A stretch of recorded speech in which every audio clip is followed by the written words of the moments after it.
Ada orang tua yang mengatakan, saya akan berusaha supaya anak-anak saya tidak mengalami penderitaan seperti saya. Mungkinkah? Tidak.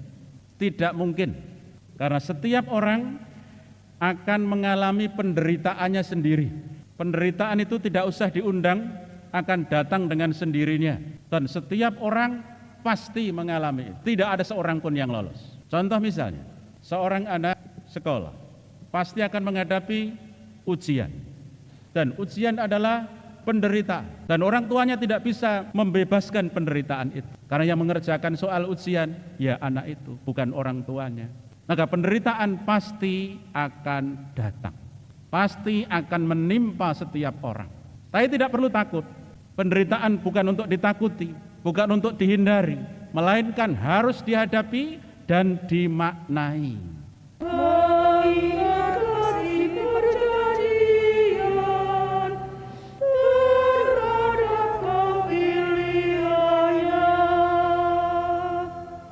Dalam nama Bapa dan Putra dan Roh Kudus. Amin. Semoga rahmat Tuhan kita Yesus Kristus, cinta kasih Allah, dan persekutuan Roh Kudus bersamamu. Dan bersama rohmu. Saudari-saudari yang terkasih dalam Tuhan, kita berada dalam minggu biasa yang ke-25.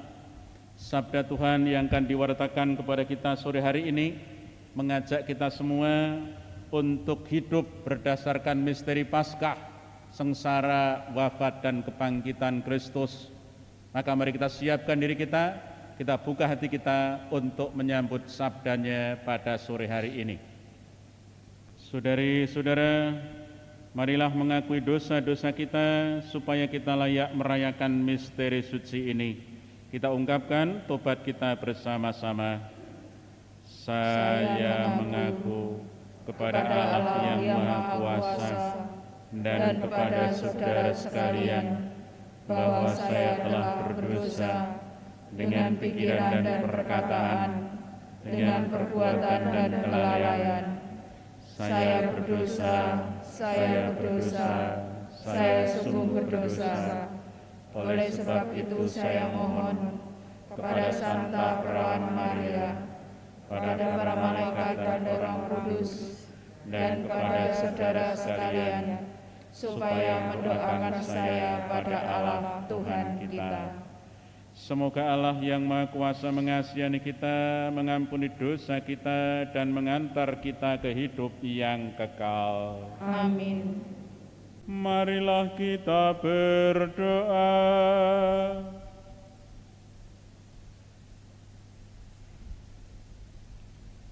Allah Bapa yang Maha Kuasa, bila para kuasa di dunia mengancam umat-Mu, maka Engkaulah yang menolong mereka. Pada diri Yesus kami lihat pembelaan-Mu terhadap orang kecil. Berilah kami iman yang mantap tak tergoyahkan dalam suka duka, dalam suka maupun duka tetap mengakui bahwa Engkaulah Allah yang hidup, yang selalu menyelamatkan hamba-hamba-Mu. Dengan pengantaraan Tuhan kami Yesus Kristus Putra-Mu, yang hidup dan berkuasa bersama Dikau dalam persatuan Roh Kudus, Allah sepanjang segala masa.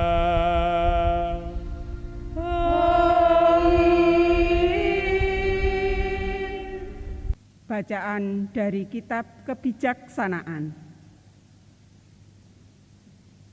Orang-orang fasik berkata satu sama lain, "Marilah kita menghadang orang yang baik, sebab bagi kita ia menjadi gangguan serta menentang pekerjaan kita."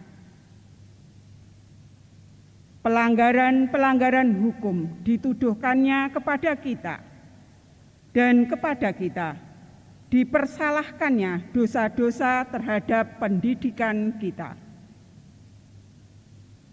Cobalah kita lihat apakah perkataannya benar, dan ujilah apa yang terjadi waktu ia berpulang. Jika orang yang benar itu sungguh anak Allah, niscaya Allah akan menolong dia serta melepaskannya dari tangan para lawannya. Mari kita mencobainya dengan aniaya dan siksa, agar kita mengenal kelembutannya serta menguji kesabaran hatinya. Hendaklah kita menjatuhkan hukuman mati keji terhadapnya, sebab menurut katanya, ia pasti mendapat pertolongan. Demikianlah sabda Tuhan. Syukur kepada Allah. Tuhanlah yang menopang aku.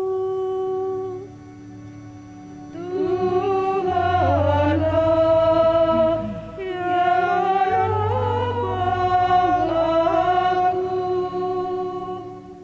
Ya Allah, selamatkan aku karena nama-Mu. Berilah keadilan kepadaku karena keperkasaan-Mu. Ya Allah, dengarkanlah doaku. Berilah telinga kepada ucapan mulutku. Tuhanlah yang menopang aku. Sebab orang-orang yang angkuh bangkit menyerang aku. Orang-orang yang sombong ingin mencabut nyawaku. Mereka tidak memperdulikan Allah. Tuhanlah yang menopang aku.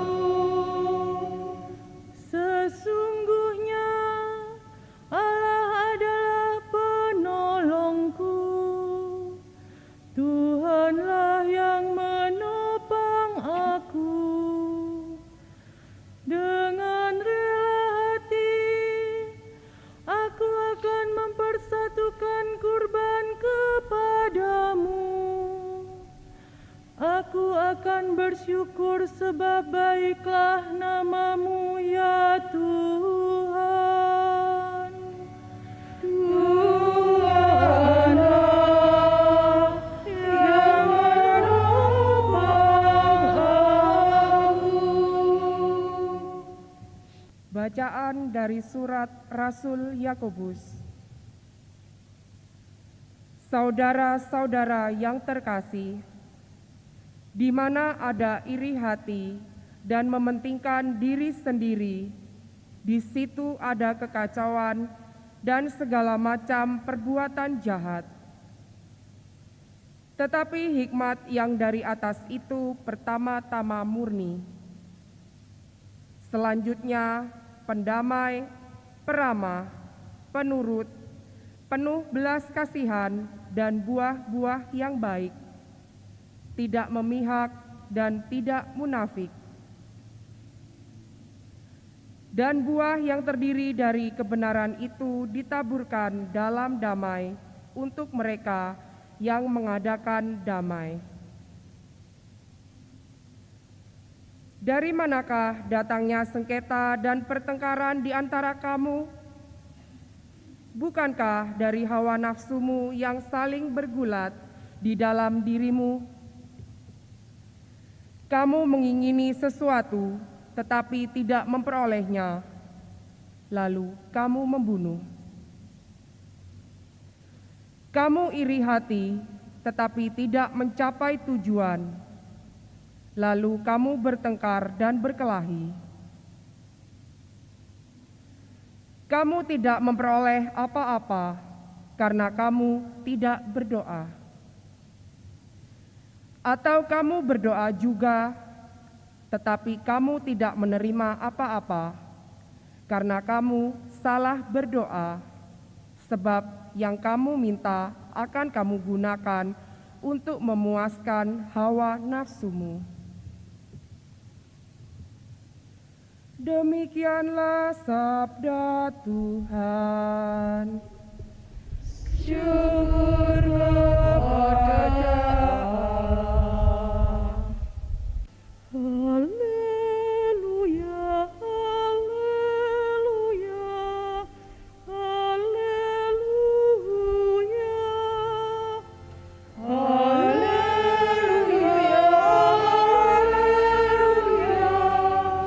haleluya. Allah telah memanggil kita lewat Injil, sehingga kita boleh menikmati kemuliaan Yesus Kristus, Tuhan kita. Haleluya, haleluya, haleluya, haleluya, haleluya, haleluya. Tuhan bersamamu. Dan bersamamu. Inilah Injil suci menurut Markus. Dimuliakanlah Tuhan. Setelah dimuliakan di atas gunung, ia dan murid-muridnya melintas di Galilea. Yesus tidak mau hal itu diketahui orang, sebab ia sedang mengajar murid-muridnya. Ia berkata kepada mereka, Putra Manusia akan diserahkan ke dalam tangan manusia, dan mereka akan membunuh dia. Tetapi 3 hari setelah dibunuh, ia akan bangkit. Mereka tidak mengerti perkataan itu, namun segan menanyakannya kepada Yesus. Kemudian tibalah Yesus dan murid-muridnya di Kapernaum. Ketika sudah di rumah, Yesus bertanya kepada para muridnya, "Apa yang kamu perbincangkan tadi di tengah jalan?" Tetapi mereka diam.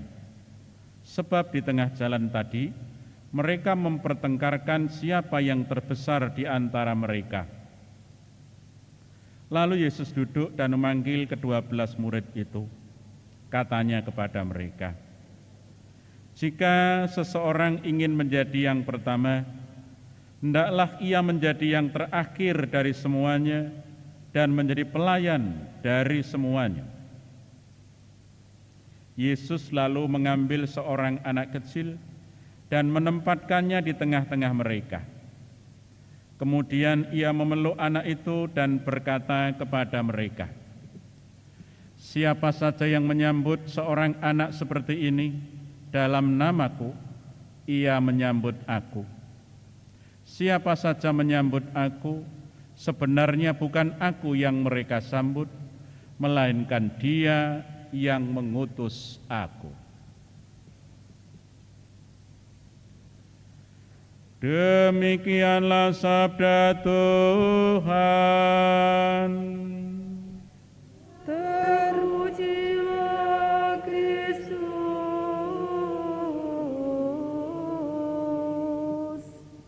Saudari-saudara yang terkasih dalam Tuhan,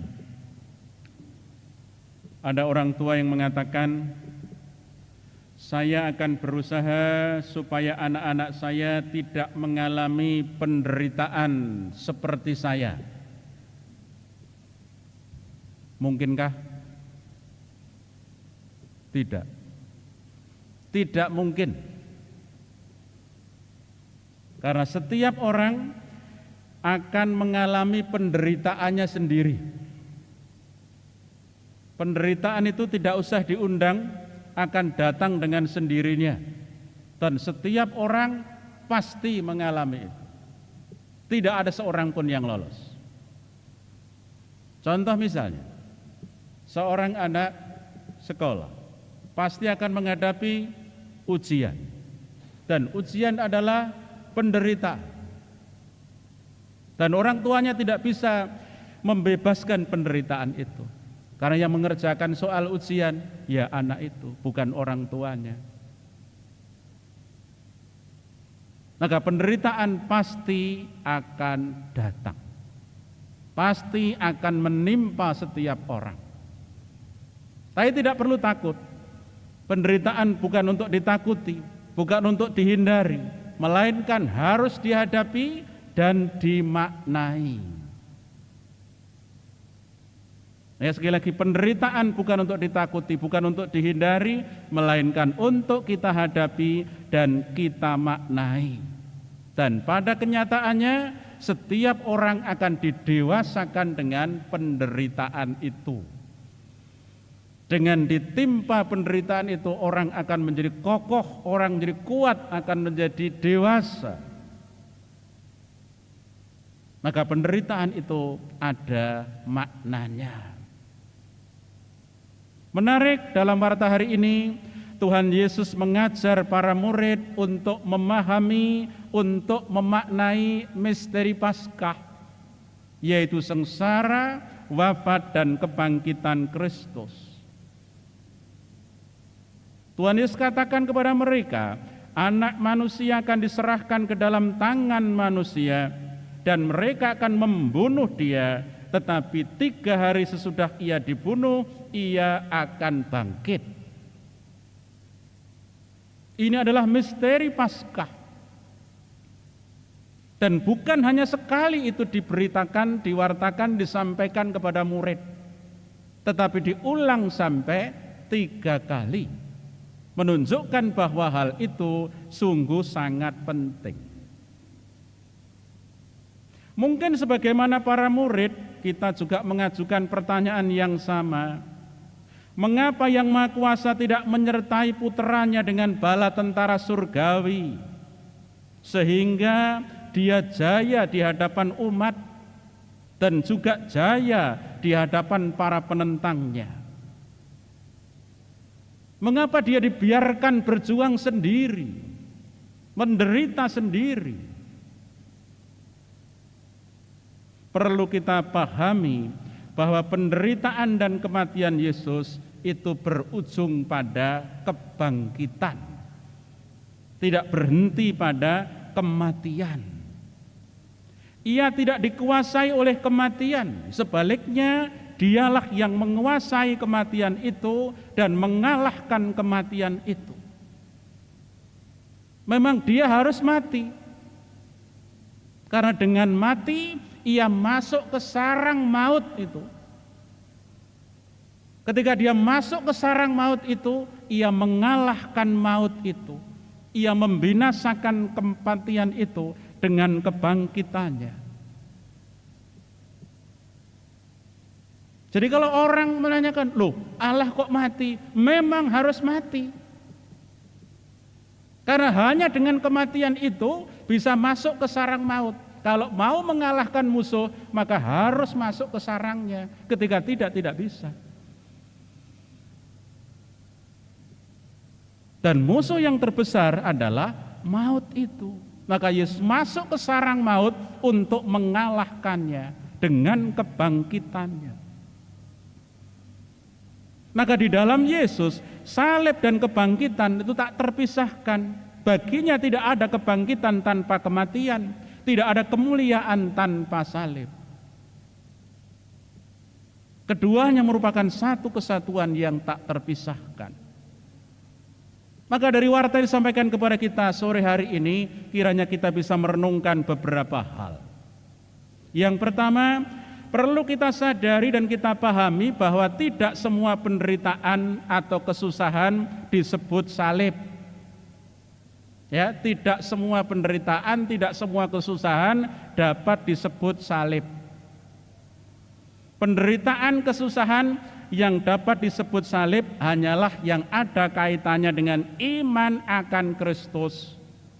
Seperti yang dialami oleh para saksi iman, seperti yang dialami oleh para martir.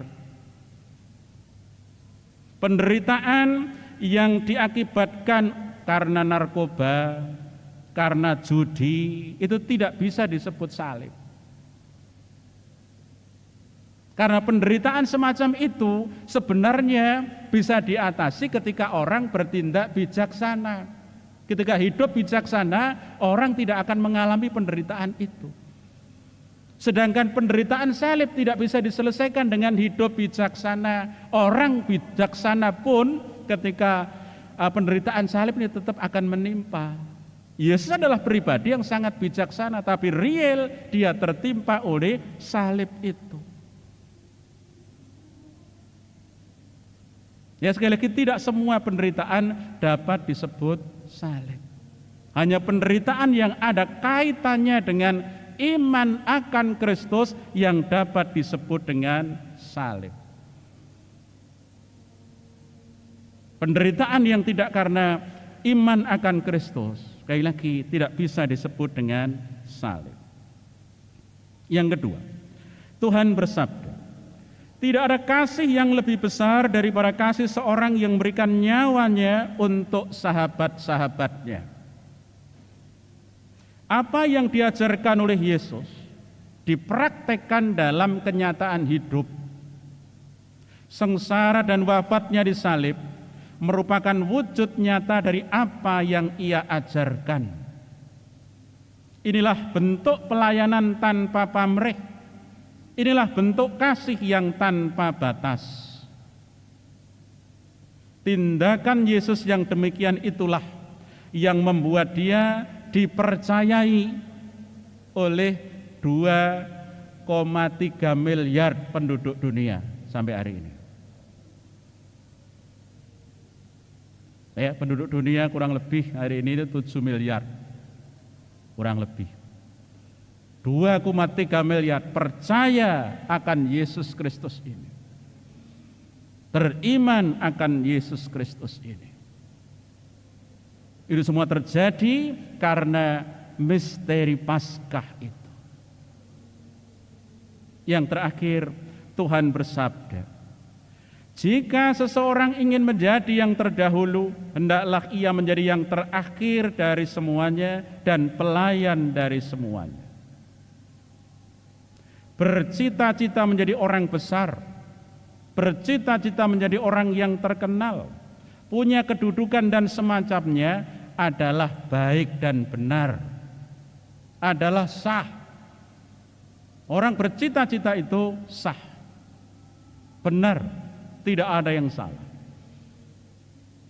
Tetapi Santa Teresia dari Kalkuta dan juga Santo Yohanes Paulus II menjadi besar, menjadi terkenal bukan karena pangkat dan kedudukannya, melainkan karena kasih dan pelayanannya. Ya, mereka menjadi besar, menjadi terkenal sekali lagi bukan karena pangkat dan kedudukannya, melainkan karena pelayanannya. Santa Teresia Kalkuta mengatakan, kita tidak bisa mengerjakan hal-hal besar, tidak bisa. Yang bisa kita kerjakan hanyalah hal-hal kecil dengan cinta yang besar. Dan memang pribadi ini sungguh luar biasa. Dia memiliki kasih yang besar untuk setiap apa yang ia kerjakan. Maka Bill Clinton mengatakan, nenek tua ini menaklukkan dunia dengan cinta kasihnya dan bukan dengan kekuasaannya. Ia menaklukkan dunia dengan kasih sayangnya, dengan pelayanannya. Sungguh pribadi yang luar biasa. kasih dan pelayanan itu mengalir dari misteri Paskah Kristus, dari sengsara, wafat dan kebangkitan Kristus yang ia hayati dalam kehidupan nyata.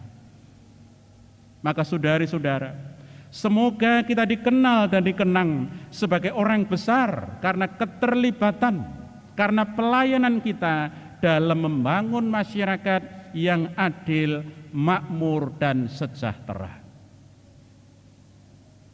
Semoga Tuhan memberkati kita semua. Marilah kita berdoa.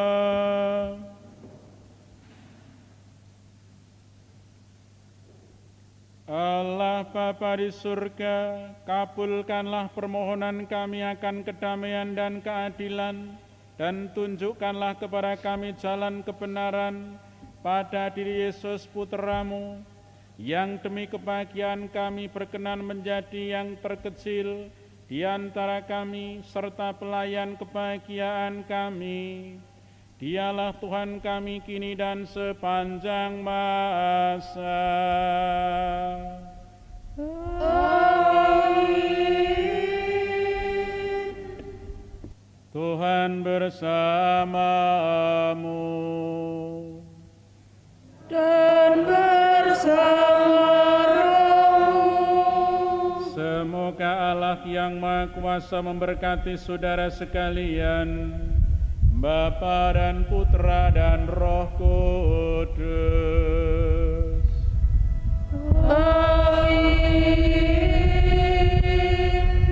Saudari-saudara, pergilah, misa sudah selesai. Syukur kepada Allah.